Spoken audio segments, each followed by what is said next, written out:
Hello boys and girls, welcome back to DSF. My name is Logan and today we are at Terra PJ for the launch of the all-new all-terrain tyre series by BF Goodrich. Now BF Goodrich, in case you didn't already know, is actually a subsidiary of the Michelin tyre group, and this is, well, for lack of a better word, their off-road division. This brand particularly focuses on off-roading tyres, on tyres like you can see right here on this beefed up Ford Ranger. So BF Goodrich has been in the business for about 150 years now, and they've been at the forefront of off-roading for about as long as anyone can remember, because before this, the brand's KO2 tires, please don't call it the Taco 2, I'm going to call it the Taco 2 for simplicity, but that's not how you're supposed to pronounce it. It's TAKO2 tires, which is the previous iteration of this TAKO3 tires, have been dominating the market, the off-road market in the premium segment particularly, because they are just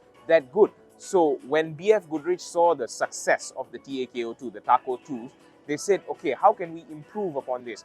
They listened to feedback, they've got a little bit more of their own innovation going on, and thus they have now launched the Taco 3 or TAKO 3 tires, which is basically for all intents and purposes, a much more advanced and much more capable version of the TAKO2s. Now, they have about 62 or something like that sizes in total, but they will be launching 39 this year here in Malaysia, and those will be ranging from anywhere between 15 to 20 inches. So when BF Goodrich was coming up with these TAKO3 tires, Taco 3 tires, their focus was on the 3 T's: traction, tread wear, and toughness. So as far as traction goes, you now have deeper grooves and a more advanced 3D shape, which not only helps with all-terrain and off-roading, it also helps with water depth. So if you are wading water with these tires, they are now far more grippier and they will help you not to have as much wheel spin. That covers the traction part. The treadwear part, as you'll notice, the shoulders are now reinforced, and these are much deeper grooves, and you've also got your raised lettering. So this is not flat.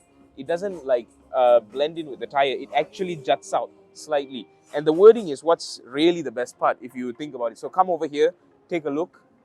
You'll see it says BF Goodrich, the brand, AT all-terrain. So they have like MT, HT, AT.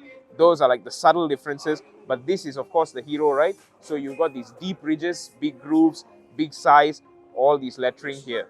And then, of course, there is treadwear itself, which is now much more reinforced, beefier, and it juts out more, which means it takes up slightly more space than before. So these are far more capable and far more off-road focused than the Taco 2s.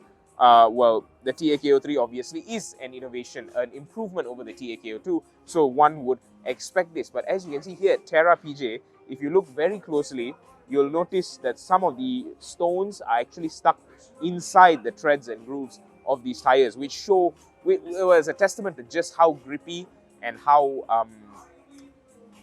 I would say off-road focused I guess these tires are, because when you go off-roading, you do tend to see some of these. But when your tires are worn out, you'll notice that there won't be anything really sticking here, right? So that's when you know, oh, okay, my tires are balding, it's time to change. So these are definitely not your average road-going tires, right? But that's the appeal of them, that's the beauty of them. They can handle all terrains, hence the TA, which is what TA stands for in the Taco, TAKO, all-terrain, and the KO stands for key off-road, or at least that's what we were told by BF Goodrich. So once again, with all these new improvements, improved shoulder reinforcement, deeper treads, the wording has been pushed out, so on and so forth. With all of these improvements, do you think the TAKO3s will actually be the new dominant force, or will the TAKO2s just prove a bit too nostalgically good and still dominate the market instead of its newer, much more advanced sibling? Let us know in the comments below. Thank you very much for watching DSF, ladies and gentlemen.